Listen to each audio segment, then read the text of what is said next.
Lagyan natin ng ginger, konti lang. Haluan natin ng dry mushroom. Binabad ko na to ang dry mushroom na ito. Haluan lang natin ng white fungus para mas maganda tingnan ang ating steam pork. At lagyan natin ng cordyceps flour. Ayan. Ihalo natin. At i-transfer natin dito.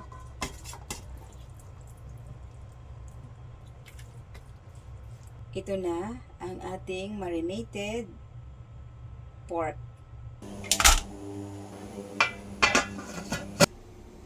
Hi guys! Ito na ang ating steam pork. Ayan, nakita nyo, napakaganda. At siguradong masarap ito.